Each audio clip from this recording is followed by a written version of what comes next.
Hi, I'm Steve Gedeon, here to talk about resilience and failure management. Basically, how to reframe failure as a positive, goal-seeking activity. I'm Steve Gedeon. I'm a professor of entrepreneurship at the Ryerson University in Toronto, Canada. I'm also a Dozent at the Ostfalia Hochschule für angewandte Wissenschaften in Braunschweig und Wolfenbüttel. Bit of my background before I talk about this to hopefully give you some credibility.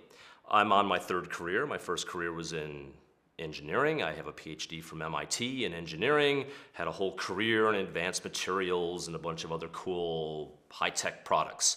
I then became an entrepreneur and venture capitalist. I started over a dozen different companies, nonprofits, for-profit, public, private, venture capital firms. I'm now a professor of entrepreneurship at the largest entrepreneurship program in Canada, the Ted Rogers School of Management, and I've founded a whole bunch of cool things at Ryerson University. Once an entrepreneur, always an entrepreneur. I've started an Entrepreneurship Center, an angel capital network, several incubators, venture fund, academic journal, stuff like that. My coaching experience includes in-class coaching of students taking course credits. So for example, my students have gone out into industry and helped create over $20 million in new revenues over the last 4 years. And my students have started over 20 companies during class that have gone on and continued to be going concerns. So I've coached all of these students. I also do a lot of extracurricular coaching as an entrepreneurship professor. We have over 100 companies in the digital media zone over the years, which is our campus incubator. We've invested over $5 million in 10 companies through the Ryerson Angel Network. I coach all these companies, and my SIFE and Enactus Ryerson team have won over 25 regional and national competitions over the years. So I've coached well over 500 students over the years on helping people become better entrepreneurs. And we coach Aboriginals and at-risk youth and young black mothers and homeless people and high school students and university students and people like that. I also do coaching as a profession. I've helped found CEO Fusion. We have a network of over 5,000 CEOs that have gone on to start up new companies, and we provide coaching for these 5,000 individuals. I was also involved in starting the Academy for Tech CEOs, and we still have over 60 members there. So I've helped a lot of people. I've probably seen several thousand business plans, and I've helped provide one-on-one coaching as well as team-based coaching for certainly several hundred people. So as a result of this, I have some observations I'd like to share with you, and hopefully you'll believe me in my observations because I've seen a lot of stuff. So the first thing I'm going to give you are just some observations. These aren't necessarily good or bad. This is just my observation from having seen several thousand business plans, from having coached certainly several hundred companies, if not over 1,000. One important thing to consider is that companies come and go. Companies come and go, but people live on. People continue on even when the companies don't. So let me tell you a story. We have, through CEO Fusion, a program with Deloitte, Fast 50, where the 50 best companies every year, the 50 fastest growing companies in Canada, win a big award, and we invite all their CEOs to come in for free drinks and education and things like that. These are the 50 best, fastest growing companies in Canada, and they just won this award 30 days ago. They win an award, 30 days later, we give all the CEOs a phone call and say, hey, can you come to this event? Guess how many of those CEOs are still CEO of their company 30 to 70 days after they just won this prestigious award? Think about that. These are the best companies with the best CEOs. Couple months, couple days after winning this award, how many CEOs are still there? The answer is less than 60%. That's a huge turnover rate. Almost 40% of good CEOs leave their company in that 3-month window. So CEO turnover is high. About 1/3 of all CEOs leave their job every year. Very few entrepreneurs stay with the company that they founded for more than 5 years. It just happens. I call this the rise of the serial entrepreneur. You start up a company is successful, you leave. So is that a failure? Sometimes you're driven out of the company against your will. You're a successful CEO. You did a good job. You just win an award, and your board of directors just fired you. Is that failure? Happens to a third of the best CEOs. Maybe they leave voluntarily. Maybe they're convinced to leave. Maybe they're just no longer the CEO, but head of sales. But I would say to you, this is not failure. This is just a fact of life. You have to separate yourself as a person from the company that you helped to found. And leaving the company that you founded is just a part of the average portfolio of most entrepreneurs. It's just a part of the journey. It's not failure. Okay, another observation. I've started to see a major trend, especially in North America, about companies that start up and then grow to achieve a liquidity event of $5 to $20 million as quickly as possible. Most companies don't go public, but investors want a return on their investment. So if you can't go public and your investors want to make money, the fastest way to make the highest ROI is by becoming acquired. So let me tell you a story about Google. They are sitting on huge amounts of cash. They purchased several hundred companies a year. Several hundred companies a year. So think about this. If I'm working in the investment arm of Google, I'm doing a couple hundred deals a year. I'm doing half a dozen deals a week. And it's like eating popcorn. I'm just buying up these companies. I've got more money than I know what to do with. Shareholders are screaming at me to give them their money back, so I'm buying all these companies. And I call this the rise of the quick flip, that entrepreneurs start up a company, try to grow it to an acquisition point within Google, Facebook, Apple, RIM, people like that. Start up, grow to get acquired, and sell. And if you don't hit that point, kill the company. Why? Because we didn't get acquired. We didn't get to where we needed to be fast enough. Everybody else already has a dance partner. All the major companies that might acquire us have already hired somebody else. Kill the company, start over again. So my observation is grow the company to an acquisition point or fail quickly and then move on. So make a quick decision to wind up the company is a good thing. It leaves you free to move on to start up your next great venture. And there's nothing wrong with this. I know people in Canada like to whine about this. Oh, our best entrepreneurs are leaving the country. But I don't believe in that. I think these great entrepreneurs, sure, they leave the company to go and work at Google. But what are they doing? They're getting great experience. They're getting great connections. They're moving to Silicon Valley. And guess what they do after 3, 4, 5 years of being in Silicon Valley? They come home. Canada's a wonderful place to live. So they go to Silicon Valley, we lose a good Canadian company, but then the CEO, the entrepreneur comes back to Canada and they do it over again. So having these people, these good high quality people get acquired and leave your country is a good thing. They all come home. Whatever country you're living in, people love their home countries and they go back to it. Okay, third observation. Product and company life cycles are compressing. I saw a series of presentations. We run these things called demo camp every month or so, and we get a dozen entrepreneurs come in and they talk about their companies. And one year we did this on Facebook companies. And people would stand up. I saw 15 entrepreneurs stand up, one after the other, and say basically the following. We had an idea for a new Facebook product. We designed it and built it in 2 weeks. Within 2 weeks after that, we grew to about 8 million users. Our viral transmission coefficient was X, our monetization rate was Y, our stickiness factor was Z, and over the next 4 weeks we earned $220,000. Within 2 weeks after that, a competitor came in. Within 2 weeks after that, the product was dead. Total product life cycle from first idea to liquidity of the product, 9 weeks. But what did we learn from it? We learned how to improve our viral transmission coefficient. We learned how to improve our stickiness factor.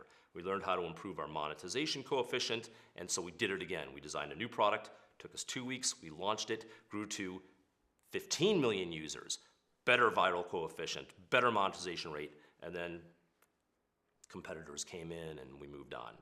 So product and company life cycles are being compressed. We have to learn how to adapt and move quickly. So, observations. Founders are forced to leave their company. It happens. It's a fact of life. It's not failure. Most companies fail. Most companies close down. Sometimes that's a good thing. Get to an exit point quickly or kill the company. Why? Because that frees you up as a human being to pursue better opportunities. And of course, this whole thing is happening faster and faster. So, Failure is actually a learning opportunity. As Thomas Edison said when he was inventing the light bulb, I haven't failed. I've just discovered 10,000 ways that it doesn't work. And it's a rare combination that has to come together of the right filament, the right atmosphere, the right amount of electricity, the right light bulb to make it work. The same is true in a company. You might be brilliant, you might have lots of money, you might have a great team, you might have a great idea, you might have a great business plan. A lot of venture capital firms gave you a lot of money, and you still fail anyway. It just wasn't the right magical combination. Sometimes you just got to get on that wave, catch the right wave, and ride that wave. But you need to discover if you're on the wave, because if you're not on the wave, it doesn't matter what your business plan is, how much money you got, how great your people are. Get off the wave, start over again. And it's not failure. Think of it as experimentation. Think of it as Thomas Edison. I don't know what magical combination will lead to Facebook. Didn't work for 1,000 other companies. Facebook, it somehow magically happened. My guess is that if Mark Zuckerberg tried to do it over again, he would probably fail in the same way that so many other people. Steve Jobs is an example. Got driven out of Apple, started a different company, didn't go very well, finally came back to Apple, now he was a hero, right? You needed that magical combination to make it work. So don't take too long to fail. Don't let it destroy your reputation, and don't lose your house or your spouse over it. Learn how to land the airplane well. Learn how to close down the company with dignity, pride, take care of everybody with open honesty and transparency, and move on with your life. Okay, so some of the consequences of these observations are that there's a difference between a cognitive understanding of the benefits of failure versus the emotional resiliency required in real life. I know it's okay to failure, but you know what? It's still deeply hurtful and humiliating when I get fired as a CEO. So we have to recast failure as 3 key entrepreneurial skills. This is one of the ways to become more emotionally resilient. Adaptive experimentation and learning, focus on reality, and emotional resiliency. So here's the great lie of entrepreneurship. You spot an opportunity, you write a business plan, you acquire the resources, you grow, and you either succeed or fail. Gee, that's a nice fairy tale. We like to tell people this, and it all seems so easy. But it's a lie. It just isn't the actual case.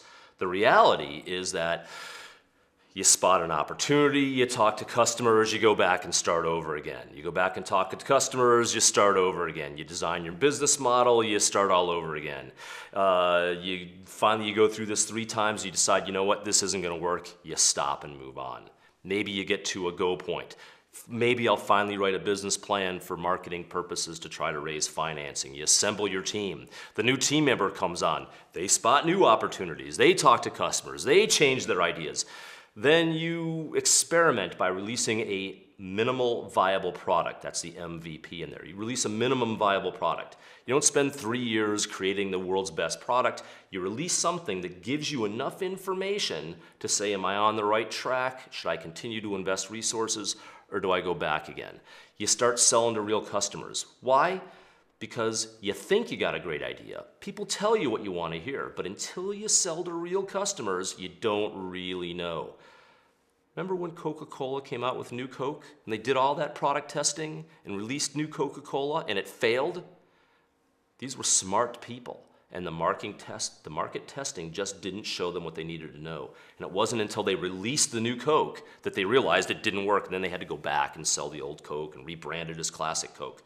So the reality is way more difficult than the lie, which is you start here, you move ahead, you write your plan, everything goes well, success or failure.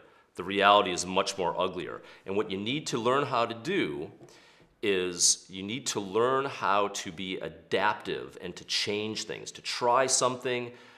Don't bet the farm on it.